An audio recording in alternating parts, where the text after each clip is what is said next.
След излъчване на видеото ми "Какво е шизофрения", много от вас се свързахте с мен с молба да споделя какво казва Башар за аутизма. Благодаря за идеята и вдъхновението. Ако още не си гледал видеото за шизофренията, ще сложа линк в описанието под това видео. Хайде да започнем с определението за аутизъм.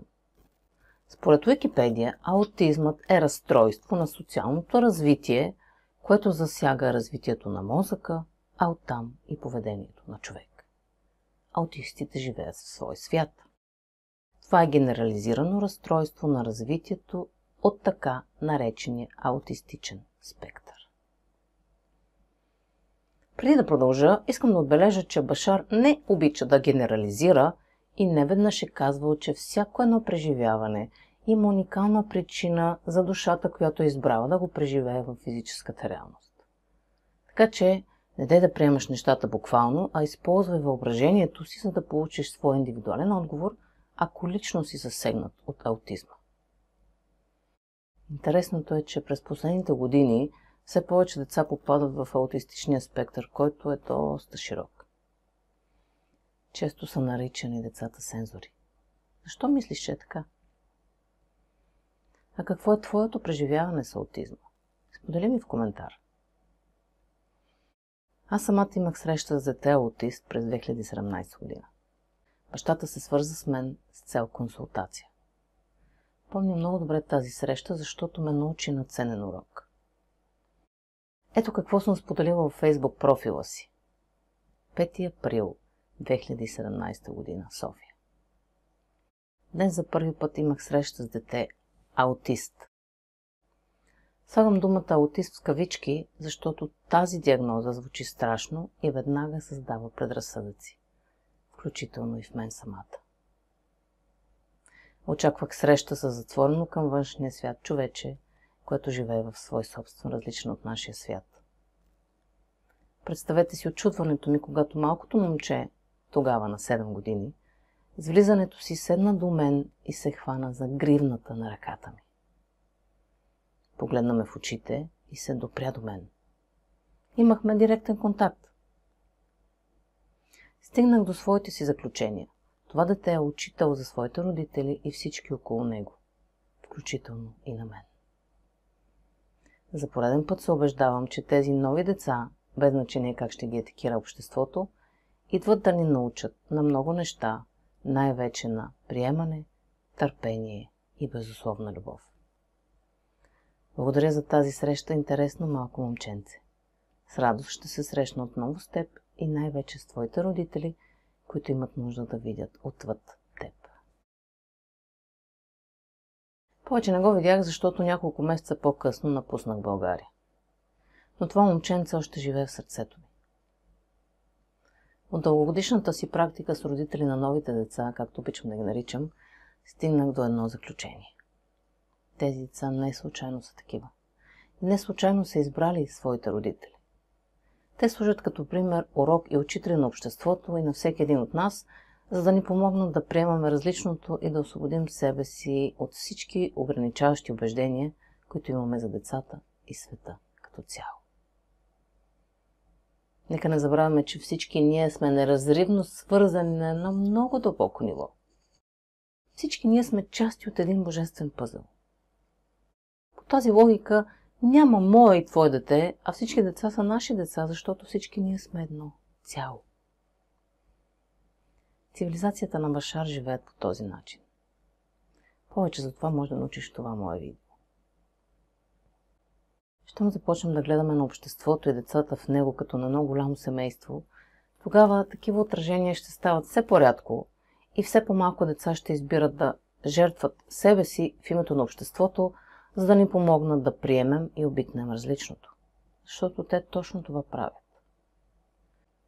Според мен това е една от основните причини за редица неизлечими заболявания и тежки катастрофи с участието на деца.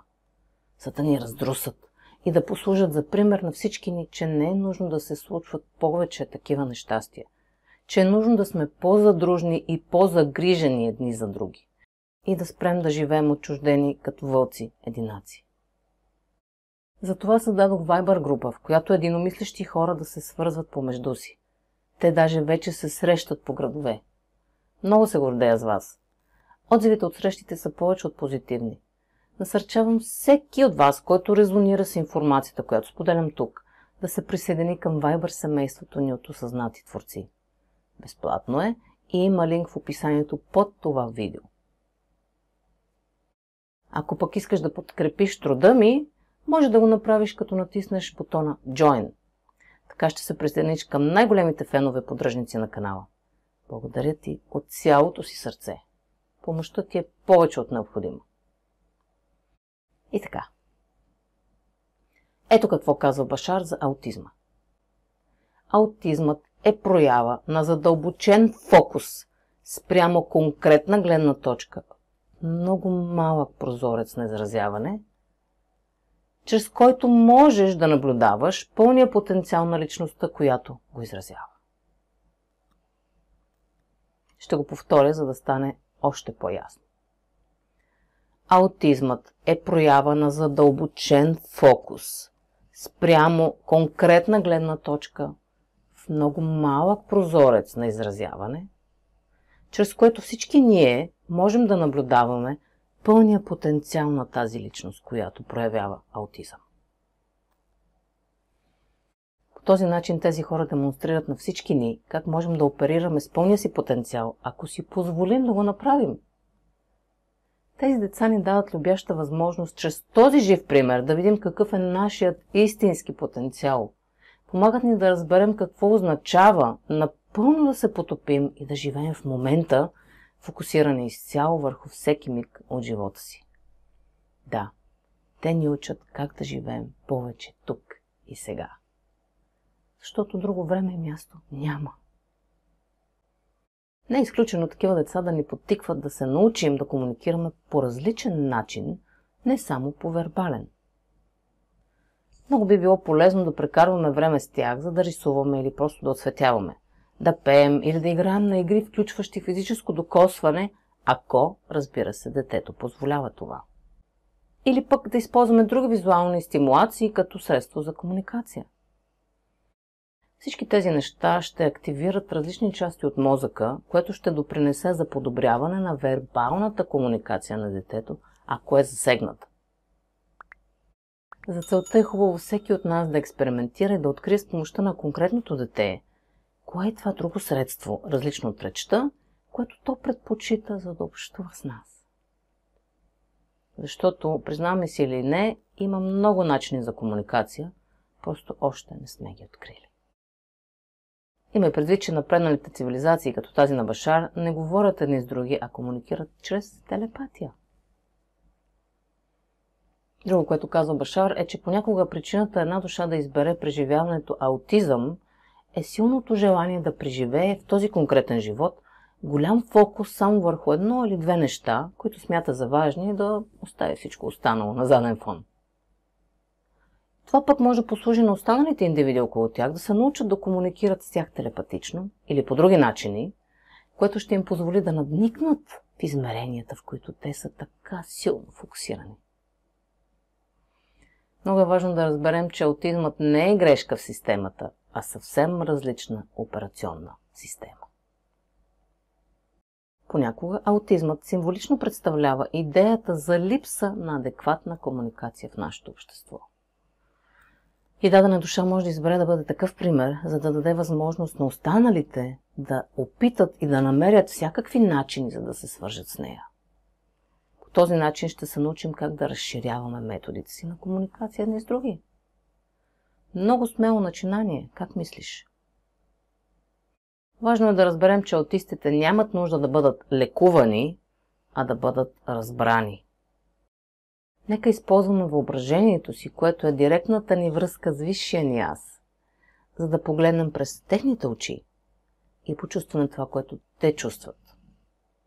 Когато се настроим на тяхната вибрация, е неизбежно да започнем да се чувстваме и мислим като тях. Ето това Башар нарича телемпатия. Проявявайки емпатия, свързвайки се с някой толкова дълбоко, сякаш стъпваме в обувките му, прилича на това да сме заедно на една и съща информационна магистрала и двамата едновременно, по едно и също време, и да имаме достъп до информацията, която се намира там. Защото всичко около нас са информационни полета и магистрали, подобни на реки. Ако си ги представиш като цветовете на дъгата, всички, които имаме достъп до вълната на жълтия цвят, ще имаме достъп до жълтото съдържание. Това е. Звучи просто, нали? Защото е. Както и преди съм казвала, цялата Вселена е основана на вибрационен резонанс. И всичко, което вибрира на една и съща честота, взаимно се привлича, а което не е, се отблъсква. Като да привключваш различни радиоканали. Всеки канал има различна информация, нали така? Смяната на вибрацията е това енергийно копче, което ни позволява да сменяме различните канали или честоти. Може да научиш повече за това тук. Как мислиш? Можем ли като общество и индивиди да се свържем емпатично с тези деца и вместо да се опитваме да ги поправим, сякаш са счупени, да открием на какво се опитват да ни научат? Да погледнем света по един по-различен и по-фокусиран начин и да сменим очилата, през които гледаме на света около нас? Можем ли да излезем от старите си рамки и ограничени вярвания за това как трябва да изглеждат децата ни и света, в който живеем, и да разширим съзнанието си с различни перспективи? И не е ли всъщност точно това еволюцията? Башар няколко пъти казва, че съзнанието на делфините е много добро в общуването с тези индивиди, защото те могат да достигнат до тях телепатично и да ги приемат такива каквито са. Те им изпращат вибрацията на безусловната любов. Така че едно такова взаимодействие би било много полезно. Една от идеите аутизмът да присъства в обществото ни е да позволи на хората да изразяват безусловна любов едни към други и да си позволяват повече близост и интимност в общуването си. Защото интимността, физическата близост, докосването и любовта обикновено са този начин, чрез който един аутист може да разбере, че около него има и друг свят. Разбери, че творението има много причини, заради които да избере да преживее себе си през очите на аутист. И тези причини са много индивидуални. Това видео няма за цел да конкретизира, а по-скоро да ти даде една отправна точка на къде да гледаш и как да подобриш общуването си с такъв човек. Накратко. Аутизмът представлява навлизане много надълбоко в конкретно измерение за сметка на всички останали и по този начин този изследовател преживява себе си и живота си в тази физическа реалност. В много отношения те представляват семена, готови да се разпръснат в много различни посоки наведнъж. И щом се освободи екстремното ограничение, което те изследват, то ще се разпростре в отношение на дълбока свързаност из цялото ни общество. Те в известен смисъл са представители на тази висока честота, изразяваща това, което обикновено наричаме гении, напомняйки ни, че всички ние сме такива. И така, в заключение мога да кажа, че е хубаво да се търсят различни начини за комуникация с тези индивиди. А Башар съветва тези от нас, които имаме близки срещи с хора, проявяващи симптоми на аутизъм, да направим следното упражнение. Да пуснем успокояваща музика и когато дори за кратко такъв човек гледа в нашата посока, да започнем бавно да рисуваме с ръка във въздуха знакът за безкрайност. Ето така.